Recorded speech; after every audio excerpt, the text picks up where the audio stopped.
आपकी आवाज को सुनने आ रही है प्रभात खबर इलेक्शन एक्सप्रेस। देखते रहिए प्रभात खबर इलेक्शन एक्सप्रेस। हाल ही में चीन के विदेश मंत्री वांग यी भारत दौरे पर थे। इस दौरान भारत और चीन ने उत्तराखंड के लिपुलेख दर्रे से फिर से व्यापार शुरू करने पर सहमति जताई थी।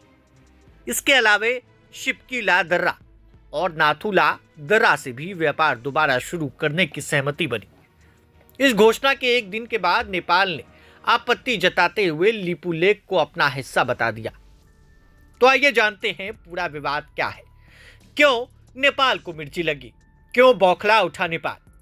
दरअसल 19 अगस्त को चीनी विदेश मंत्री ने भारतीय विदेश मंत्री एस जयशंकर, राष्ट्रीय सुरक्षा सलाहकार एनएसए अजीत डोभाल और प्रधानमंत्री नरेंद्र मोदी से मुलाकात की। इसके बाद दोनों देशों ने एक संयुक्त दस्तावेज जारी किया।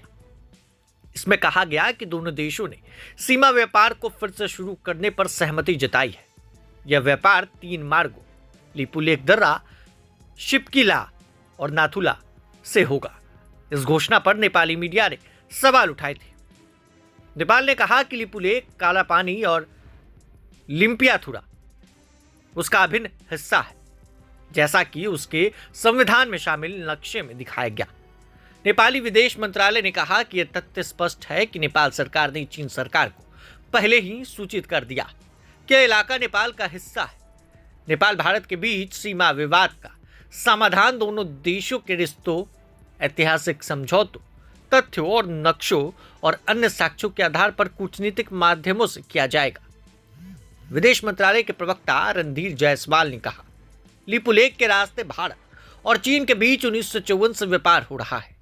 जायसवाल ने कहा कि हाल में कोरोना और अन्य कारणों से यह बाधित हुआ था।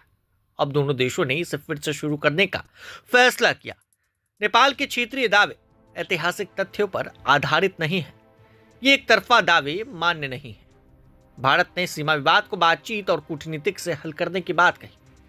17,060 फुट की ऊंचाई पर स्थित लिपुलेख भारत और नेपाल और चीन की सीमा के बीच स्थित है।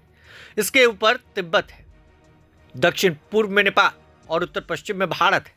इस लिहाज से इसकी रणनीतिक अहमियत भी बहुत है। यह दर्रा उत्तराखंड के पिथौरागढ़ जिले को तिब्बत के पुरंग तकलाकोट शहर से जोड़ता है। इससे भारत और चीन के बीच स्थानीय व्यापार भी होता है और यह दोनों देशों के बीच सबसे पुरानी व्यापारिक चौकी है।